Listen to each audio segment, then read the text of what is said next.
little background about me real fast. This is kind of funny because I used to be a professor at college and nobody sat in the front row there either. So it's fine, I get used to it. But yeah, I know, nobody, yeah.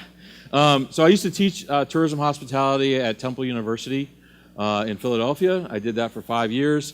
Then I taught MBAs at Drexel University for 3 years.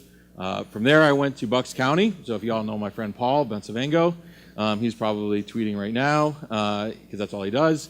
But he and I knew each other back in our Temple days, and so we were at Bucks County, and then I moved up to the Pocono Mountains for the last 5 years, and now I'm about to announce that I start my new position at Pure Michigan December 1st. So until then, I'm going to tell you a little campaign, but it applies to where we're going.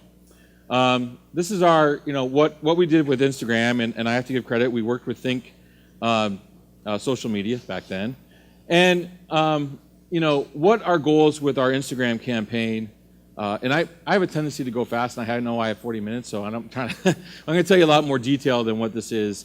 So, we wanted to do an Instagram campaign, and one of the great things about our destination in the Pocono Mountains is that it has great iconic imagery. People were, looking through and we wanted to somehow, harness that photographs, because our biggest shortcoming was actual getting photographs. We hired photographers from time to time, but there's nothing like a user getting out there, getting user-generated content. So, we wanted to definitely, find a hashtag that invoked something, So we came up with the idea through, Think and some other people, that we came up with Take on Pocono.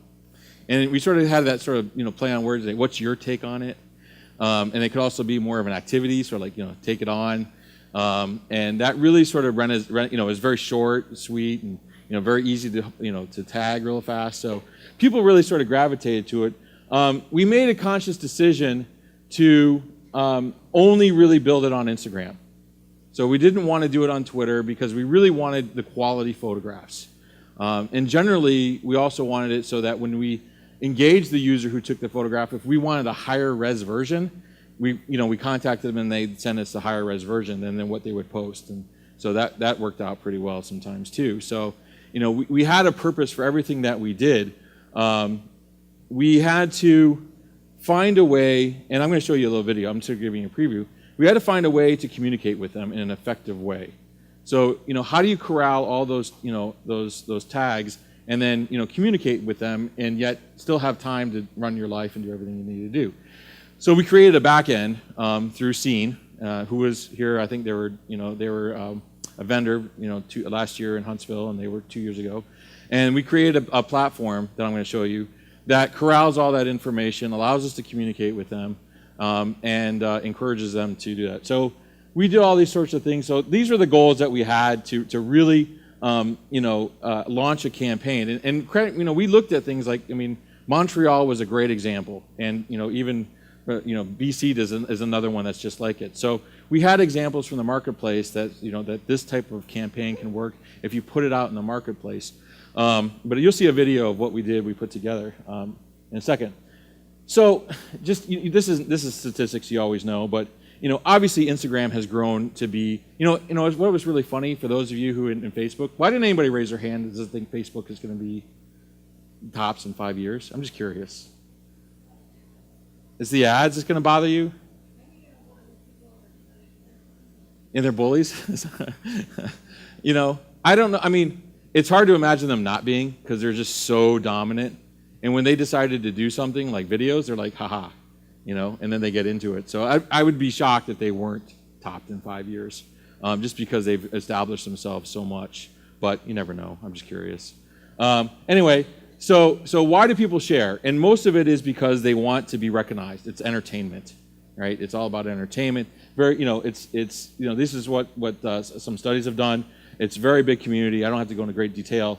But it is something that you're tagging because you want to be engaged, you want to be seen. You're not doing it to self-fulfill yourself as much as you are to share what you have. This is nothing new. It's just something that we wanted to bring it to light, because when people tag their activities, it's like, what do you want to do with it? How do you want to use it for that?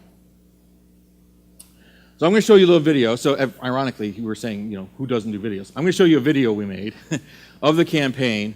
This is actually the same video that we put together for our Adrian Awards. So, this is just a sort of what we did is we felt that, every campaign that you do should have a write-up, for your board of directors, for your stakeholders, for the community. And so we thought, hey, why don't we put a video together of what we did? So let's roll the video.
All right, so that's our video. Oh, thank you. So we had just a little background. So we invested in a video production company in Philadelphia who made this video for us. I like to share all of our costs. So we spent about $7,000 to, and they donated a lot of time. So it was really on the, to put this together for us. It's been great, just fundamentally to show this to our board of directors and to our stakeholders. We take it to our commissioners and have shown this, and it's just a neat way to sort of wrap it all up than just handing a dashboard or something like that. So it definitely gives a nice little piece. So anytime, I agree, anytime that you can do a video to, it doesn't have to be like this. And we actually custom that song. So they had a bunch of writers in the, in the office, and they said, yeah, let's do a fun song. And so that song is actually, you can download it off of iTunes. But and we have the rights to it. But it was a lot of fun to produce. But let me just dissect it a little bit. And please stop me at any time if you have questions about how we did what we did. And then I'm going to get into what we do with the content. That's really what I want to get into. But so we came up with this hashtag. Let's see if we can get into. All right. So we came up with this, the hashtag, and we came up with the idea of doing this. And the first challenge that you saw is that how do we let people know? How do we get the word out? So we decided to blanket the region with like political posters and banners and signs, and we had these tabletops, and we put them at the university, and so we got all of our partners, all of our stakeholders. And what was so great about that is that all of a sudden your members saw the CVB interacting and doing something with them. When you showed up there, I showed up at members who I haven't seen in a while, and I show up and I have a stack full of posters and a stack full of this, and I said, let me put them up. You're engaging your community to be involved in what the CVB does. And so, we have, Pocono Mountains is 4 counties. It's 2,400 square miles. This is the same size as the state of Delaware. So I put a lot of miles on my car, but it was great to get involved and interact with all the partners that we did. And it really meant a difference. So you have to invest in putting out the material to make it work, to let people know, because how would you know? And we've supported also, with social and all those channels, but certainly the advertise or the self-promotion within that. And this past summer, we took it one step further, which I'll get to in a second, of how we improved on the summer from what we did. So this was during the fall. So this is 2 months during the fall that we had 5,000 photographs tagged, and we just sort of ended it this past fall. So it sort of has come to a conclusion at the end of this past fall. But certainly that was where it was. The hard part about this was obtaining the right to use the photograph. And I don't know how many people feel about using photographs within the context of what you do. So here's what we did. So we wanted, once you registered, so there was a contest. And the contest said, okay, each week we're going to pick a weekly winner, and they're going to win, a swag bag, and just, it wasn't a lot of stuff. It was mostly T-shirts and things like that. And then at the end of the campaign, we're going to give away an overnight accommodation stay. When you registered, so immediately when they tagged the program, and this is before Instagram changed the rules, we monitored it through the back end and then sent them a message so we could see all of them, and then we could type in real fast and respond to many, many users at once. This is before Instagram said you can't do more than 10 an hour. So back then we could do, it was almost automatic. You tagged, we responded. And it was a very, very effective system to do that, because then our response rate for people who agreed to let us use the photograph was like through the roof. Because as soon as they saw that you responded that fast, it was like, wow, these guys are serious. So, and once you registered, any future tags that you do now are in our own property. So you've given your rights to say that once you've agreed to allow us that you're a registered user and you future tag, your photographs, you've allowed us. Now, that being said, anytime that we were going to do something other than post on our own website or social media, if I was going to use it for advertising, I made sure that we contacted them and told them what we're about to do. So nobody wants to be blindsided by seeing their ad on a billboard or something like that, or the photograph, without getting some prior, things. And if somebody had a real problem, we wouldn't do it. But certainly that was, just a courtesy type of thing that we want to make sure we engage them and always be friendly with where we wanted to go with that. So, that engagement was a challenge. And then what happened during Instagram was that you weren't allowed to contact them more than 10 times per hour from one particular account. And so you were flagged as a spammer, and then you were put on a ban for a certain amount of time with Instagram. And so, we worked through this, the challenges, and then you have to vary the message, and you have to vary all these things so you don't get flagged as a spammer. And so we're still trying to work through that, and it just really handcuffed you on how much you can actually engage back to your community. I don't know if you've tried it, since then, but it's just, those are the challenges that you didn't even think about until all of a sudden, I have, you all know Brittany, who used to work for us from Pocono Mountains, but she would come into my office and she'd be like, I can't talk to him. I've been banned for and I said, how did you get banned? And it's just because we try to respond to everybody who puts a tag out there to encourage them to engage. So, that was the real hard part. you know, and but definitely I could tell you that the faster you respond to somebody, the more likely they are to register. You know, the longer you let it sit, the less likely they are to do it. So, you know, by registering, it just allowed us. So we had this whole, you know, registration back end and things like that. So that was sort of one of the challenges that we had. So now I'm going to get into what we did with it. Any questions about the contest, the strategy, what we came up with? This is not new. It's just something that we, you know, definitely did. We're up to like 15,000. Yeah. Sure. So what happens is if you tag, you know, if you let hashtag take on Pocono, it would go into the back end would see that and corral all those, you know, all those images. We then had a platform in which we took the response back. So it was a custom-made platform to respond back to that individual who said, "Great photograph. Please register here for the contest." Because all of our messaging out there said snap tag win. That was the point, right? So they registering so they could win. So ironically, not everybody did it, right? So they just tagged it because they wanted to share, not that they wanted to register. It was like 20% or something like that actually got into that conversation.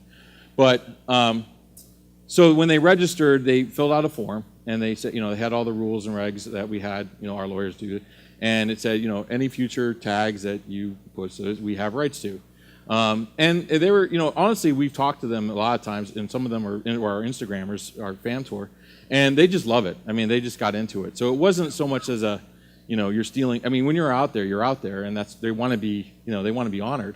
So they love it when we post it on, you know, Facebook. They post, you know, we post it on Twitter, and they just get, you know, they're just when we repost their Instagram. So they got really into it. But it was honestly, the key variable was speed in which we responded to them. So the faster you do it, the more likely you're going to have to do it. And it wasn't necessarily the prize amount, because we were giving away, you know, T-shirts. Honestly, the prize was being featured on our Facebook page, and that was really what they were after. So we expanded it this past summer, which I'll show you in a second, to if you won the weekly prize, you were featured on digital billboards in the Pocono Mountains, New York, and Philadelphia. So we took their photograph and then we used it as part of an ad campaign. So it was really kind of cool. But you can kind of see, obviously we used all this sort of content that we generated for social media. So, you know, we again, like most, we actually create, you know, like these watermarks to give credit for the photographs so that they feel like that their work is being honored. So we try to do that at all times. And I think most of we do that. We give credit to the people who take those photographs. So we do a lot of that. Here's where it gets interesting. We're currently working redesigning our website with SimpleView.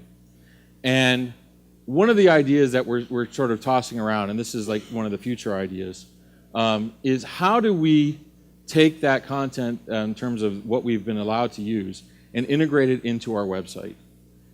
And ideally, in theory, this is how it sort of should go. So when you take a photograph, it geocodes you.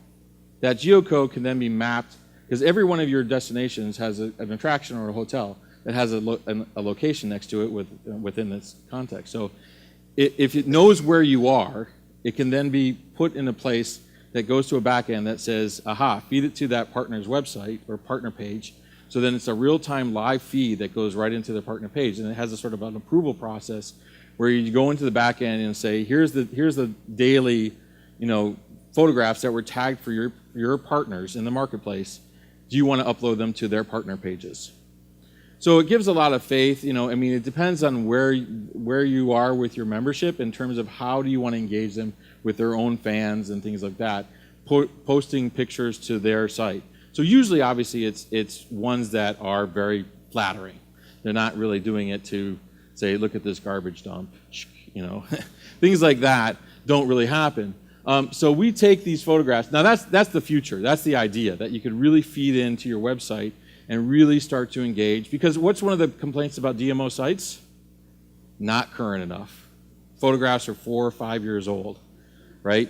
So, you know, your partners are responsible for sending you photographs to update their own pages. What if you had an engine that could do it for you? through Instagram and social media.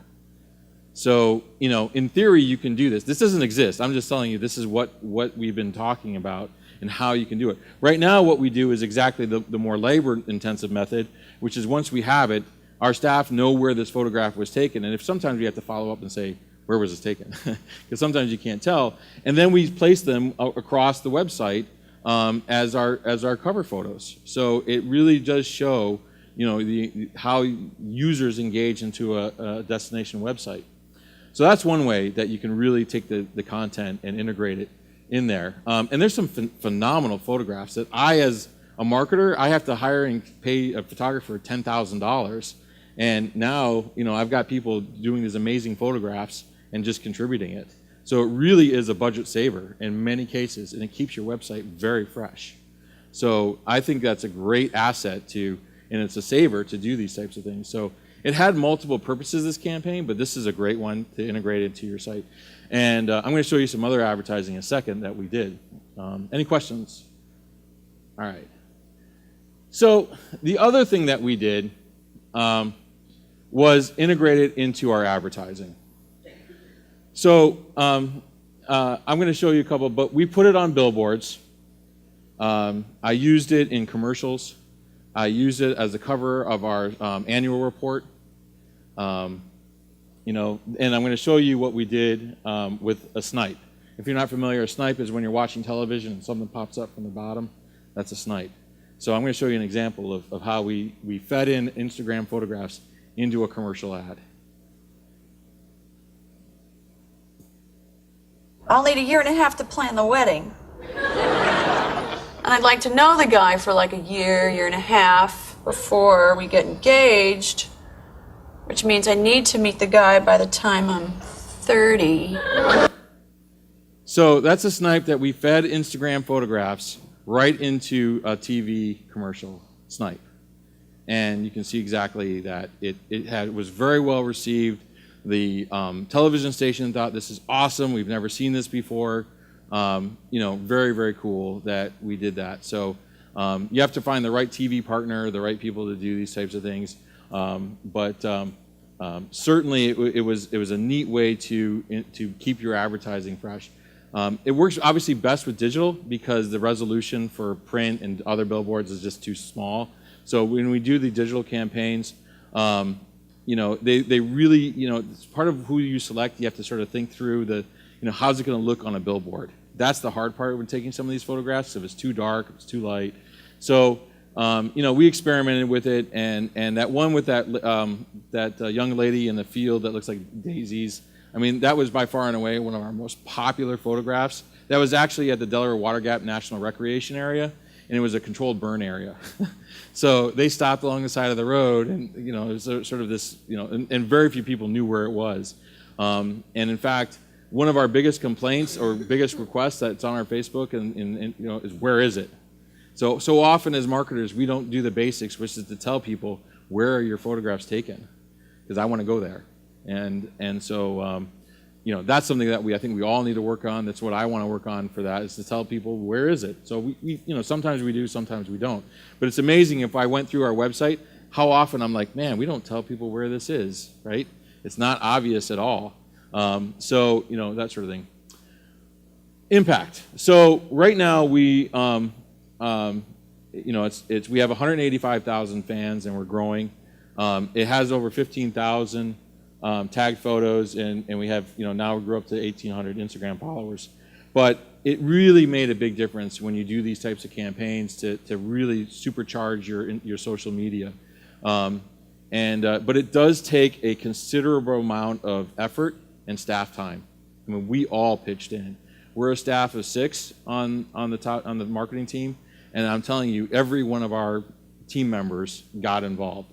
When it came time to deliver the signage, it was like, okay, we had a war room, and it was like we lined up all the posters and all the cars and all the, you know, everything that we needed, and we went off, right? And it took us almost 4 days to deliver all the material, you know, because we wanted to make sure that it wasn't just mailed to them and then what do they do with it? So we physically went there, we hung it up, we placed them, we put in the lawn signs, We went out on the trails, so we knew we had to go there. We had to get all the permissions from the national parks, the state parks. We didn't want to be rogue and just put them up there. But certainly, I think that was the that was the hard part about it and the labor intensive. But the rewards were fantastic for that sort of thing. So here's the takeaways that I concluded. There are many creative ways to get permission to use user-generated content. Find the one that works best with your brand. So if it's a contest, do a contest. If it's just organic and you want to put it out there and let it live on its own and it doesn't need to be incentivized, then that works for you. Most of our audience are New Yorkers, and New Yorkers work best, we found, when they're incentivized in some way. They respond better. It's just a little, and it doesn't have to be a lot. It just needs to be something. And that's our audience, New York and Philadelphia. So we certainly wanted to encourage them to do this. And so again, we had a budget that we set aside for prizing, and we grew it. I think the other thing that we learned is that the variety of photographs that you had, so we created in the summer of 2015, this past summer, we created about 7 different categories. So before it was just, post and win, and it was like a normal, there wasn't any really categories. We learned that the great variety that we had is like, well, we need to honor those photographs that are on a specific category. So we had, most romantic, best selfie, most nature. We came up with categories. And so we honored each category each week. So if you go through our old Facebook posts, you can see our category winners. And that was something we learned through experience, that you think through, who do you want to honor because of the volume that you're going to get. The other way is that you have to find this sort of way that you have to engage them very quickly. And so find your ways that you can put it in there. So again, it's working with your back end and your webmasters and your content people to sort of engage that as fast as you can. The faster you do it, the more rewards you're going to get. The longer it takes, it's just not going to happen as fast. So, again, one of our successes was, and it was all of us at some time are going to be challenged with our budgets from the counties and others to, the money should go somewhere else, right? This is a great advocacy campaign for those of you who are in marketing and advocacy of the local, and that when they see that this part can be your users, your tourists in your area engaging with your brand. And so we specifically this past summer had digital billboards, which I normally would never do, is advertise in my own backyard. But for this particular purpose, that's exactly what we did. So we engaged with our community, and not only that, it had the positive effect that all the naysayers, the politicos, that the people who don't really touch us on a daily basis got involved because they could see it. They saw it when they went on to work, their friends and everything else. So, our area is a little bit different, that we don't have that big of a challenge because most of us in the Pocono Mountains have New York TV, so we watch our own commercials because we're the part of their own broadcast network. For those of you who advertise in faraway regions that you don't see your own results of your own advertising, it's a little more of a challenge for you to be engaged with your community. This campaign really did did really wonders for us, for our local community to sort of engage them as an advocacy sort of standpoint. And again, the other thing that it did, and I said this before, it really engages your partners. Again, as a CVB, the first thing that someone, what do you do for me, right? What's your involvement? And so the more that you can find projects that engage your partners, and you physically went to them and you talked to them and you got them excited about it, because they turn around and start promoting it as well. So you really had that fun. It took, again, it's a lot of effort, but it really, it really did a fantastic job. So I'm very proud of it. Here's where I wanted to have this open discussion. So let's talk. And I talked about this at ESTO, and I talked about this at DMAI, and I want to talk about it here, which is what's the future of DMO sites and user content? What's our future hold? What's our value? So the question I'm going to throw out to you is, so why should a potential visitor care about a DMO site? What value do you provide me? Right? And it's an interesting question. What is the most valuable asset you have? What information can I only get from a DMO? Ask yourself these questions. When I ask myself these questions, that I say, why do I care? And it was interesting when I was at who was at Esto? You were at Esto, and we asked the audience. Remember during our session we said how many of you, and this is like what, how many 100 people in the room, and I asked how many DMOs use a DMO site to plan a trip. I think 2 people raised their hand. Right? You remember? I mean, it was like we don't use our own tools to do what we do. Why? And so, the answer is that do we provide the unique content? Now, I think what we do is what we've all started in social, and is the unique insider information, the blogging, right? The storytelling, the experientials. So, how do we take that user-generated content and integrate it into something that nobody else can replicate, right? Because the other third parties, right, the Expedias of the world, the TripAdvisors, the Yelps, they're interested in the exact same audience, right? And they want you to book through them, and they have that. So what value do you play in that decision-making tree, right? And where do you become irrelevant? So if you're just a listing service, I can get that anywhere, right? What do I want to know from you? So the great way that you can do this is that how do you take that user-generated content from Instagram and build stories around it, right? Build if someone said, if you're taking a foodie and you take that picture, and we have all this content, then you can build a story. PR can take that and build a story around it, and then all of a sudden you're answering a question. And you ask a question something like this: I can tell you that there are 3 resorts in the Pocono Mountains that you can eat dinner in a gingerbread house. I defy you to find that anywhere on Expedia, TripAdvisor, right? Good luck. Good luck in trying to find that. Now, I know that. Does our public know that? And how cool is that? I also know that on the 3rd tee off at Shawnee Inn, there's a giant eagle's nest. And you can watch as you tee off the eagles hanging out. That's pretty cool. So those are the unique information that you cannot get anywhere else. And you have to find your voice, find your uniqueness, and that's a terrible word, but you have to find your uniqueness within the context of your content that really drives your value, right? Because otherwise you're going to be disintermediated from the process as a DMO. This is sort of the concern that we have in where we go. And it also is going to be on how much time they spend on your site and how deep they get into your site. And so I remember there was at Esto again, someone once said, I think it was from Columbus, who said, people don't go to a listing page. Look at your own statistics. How far deep do they get into your site? Did they go to a listing? Did they drill down to enough where they actually go to the listing? And it's dramatically drops, right? Drops dramatically. Why? Because there's nothing on your listing that is valuable to them, right? You haven't provided anything. So when we're looking at, building a website, do we build it from the top down or the bottom up? And what's the better way to do it? So something to think about. These are just pondering. When you think about your life in the listings, where do you want to go with that? I'm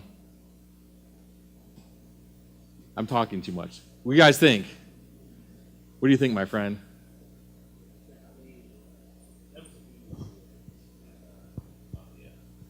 I think that was a huge issue at Esto. We were talking about just the value of a DMO's website and what do we actually provide, because we have such high bounce rates. And so when somebody lands on the website, once they start going into your interior pages, nothing connects with your homepage. So you lose a lot of stuff. So now, and the conversation has always been, why do DMOs try to beat Google when we can't beat Google at what Google does? So we have to come up with another way of things like this, of sharing Instagram user-generated content that a lot of people don't have access to, and using that. Yeah. Anyone else? So I think. Can I jump in? Yeah, go ahead, please. Will, my friend. Yeah, I'm actually so glad that you bring this up, because this is this has been on my mind for a long time as well. Because I remember back at Tourism BC when we built our web strategy, this is like 2003. You know, the big learning was, A, we need to have complete one-shop information because the information about our destination and the level of detail that people need just doesn't exist. And that included listings. And here we are, you know, 10, 12 years further, and the information is everywhere in much more detail, much more authentic because we're dealing with politics. So you can never get there. So then it becomes, and that's the question you ask, what's the role of the DMO website? And I think the first question to ask is where in the funnel does it live, right? And I think we've all sort of been focused on trying to provide value to the industry through listing. Look how many clicks you got, look how many page views you got for your listing. But these numbers are dropping too, and it becomes so hard to keep that up, and at some point in time, you got to really reevaluate that. So I'm glad to have this conversation. Yeah, it is, you know, I mean, how often do we go into these debates about a booking engine versus not? You know, and it's you can debate that, and we actually had a debate at Esto, and you know, it really depends on the flavor of your destination and what's your goal. But anyway, I'm gonna continue on with some thoughts. So here's another question, and I'm gonna ask it again, right? How many of you use DMOs to plan trips? Okay, you're better than some other folks in your industry. So, I mean, what's that? You feel good. You should feel guilty. We have to support ourselves. You know, again, I'm going to say if you're not using a DMO to plan your trip, why or why not? These are sort of these self-reflective questions. And then you ask it back on your site to say, then why do we expect the visitor to do it for us? And so, you know, again, if we don't do it ourselves, where are we going? So I think the goal of tourism websites and content generation is to provide that unique information that becomes valuable to you and makes an asset to you, to your site. Because then all of a sudden what's going to happen is, I can't get that anywhere else, right? I mean, the thing about the industry and booking hotels is that they've all sort of homogenized themselves. You know, maybe you'll have $1 or $2 difference, but they're exactly, no matter where you book, Kayak, Travelocity, Book Direct, I mean, they're pretty much right on par with everybody. And with corporate rules, you really can't vary your price that much. You know, I mean, the price is the price. You know, and so, you know, where does that information then become valuable? And in fact, at the Pocono Mountains, what we found is that when we took off our booking engine, every statistic went up. Time on site, pages that went, you know, page views, quality of the visit, like, you know, how long they came and what did they do, and the click-throughs. I mean, they almost doubled when we took off the booking engine, that they went to our partner site instead of being shone off to Travelocity or something like that. So we had an experience, we had an epiphany, and I said, aha, no booking engine. And that's not to say that was our solution. It wasn't necessarily the best solution, but we have a statistic that one out of every 2 people that come to the Pocono Mountain site click through to a partner site. So it was really a cool thing, because that's a metric that we all look at and say, what is your metrics that you're going to be judged by, right? And we just heard about, you know, like from earlier today, we learned about San Francisco and how important it is for them to get a click-through from social media back to the website, right? Well, ultimately, then, that website needs to shoot it through to a partner site, to a member site. And so that's the chain of events that needs to happen.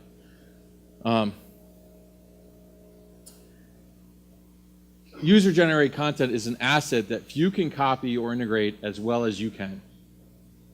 And that's the key. Your content, your users that you have, the Instagram, the tags, you know, social media that you generate, the stories, the blogs, they cannot be copied. And so the third-party sites that are looking for content, and the first thing they're going to do is, we're going to host your content. Right? Like, you know, all these sites are going to say, we want your content, we want your content. Well, what are you doing to yourself? Are you cannibalizing yourself by giving away your content? Think about it. It's a question. So it's something that you have to say, where does your value in that? So if I can get it on, you know, on a third-party site, why do I have to go to your site? or you're hoping that I'm going to be teased enough that I go through to it. So, again, that's something that we look as an asset. It also provides this unique information. So you can take your content and provide stories, like, for example, I just gave, the gingerbread stories. We don't have, there's not many resorts that have full-on gingerbread houses that you can have dinner in. Great Wolf Lodge, we have another one, it's called Skytop, but, that is a unique story that you cannot get anywhere else. When you start talking about, we always find, like, for example, what's the most romantic spot in your destination? Where should I go on a first date? These are the types of questions that consumers want, and we have to have, we're also bound by sometimes politics to not answer that question because that shows favoritism, right? But we have to think about what do consumers want versus what is the end result of our politics. And so ultimately we have to service the consumers, the visitors, on what their needs are. And if you look at some, the Bourbon Trail, how often did we find out what's the best bourbon? That's, I think in Louisville it was a great question, it was a great debate, but it was something that people want to say, where do you get it, where it happens? And so I think it definitely, people search for uniqueness. That's the stories that's behind it. And there's some great examples. Philadelphia has, and my friend Caroline's here from You Wish You Knew. They do some great blogging that really gives that unique aspect. And I think there's some great examples. This isn't new. I'm just, I think, the concern I have for the industry is that, we don't do enough of that.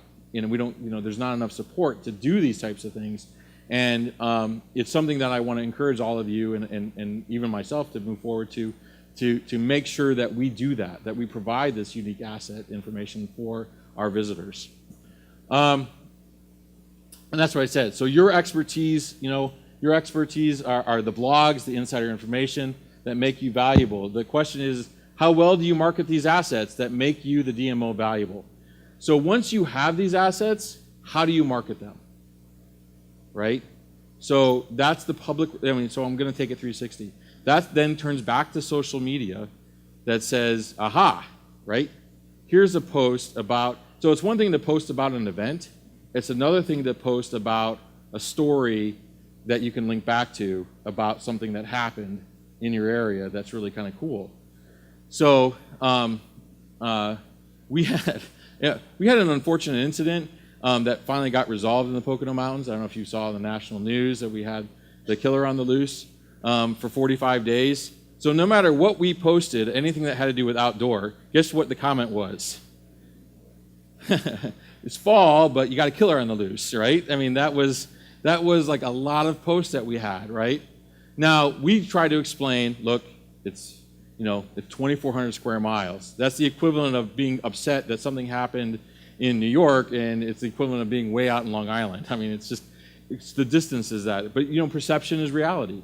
And you had the Good Morning America refer to us as, and I love it that they branded us finally as the Pocono Mountains, but it also turned out to be, they think it's all of us. That's like this thing is just like crazy. And so, but it gave us an opportunity to engage in an audience that was naturally curious to talk about other areas and other, that what's going on and inform them.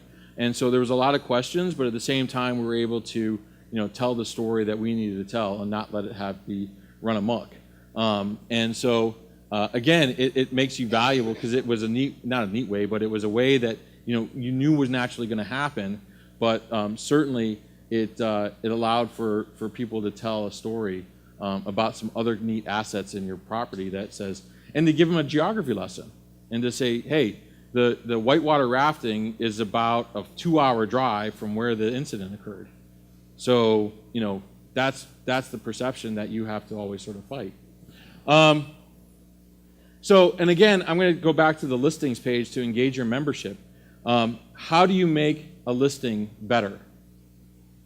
So that's the great thing about user-generated content is that you can take these tags and make your own, share them with your properties, share them with your hotels and your attractions and your food, your restaurants, and make them better. So as long as you have permission from them to put that content on there on their behalf, and they feel comfortable with you and they trust you, then it's amazing how much more fresher it will be and how much more a user is now likely to dive deeper into your website. So the end result is that you can have more pages, more time on site, right? More valuable information. Thank you.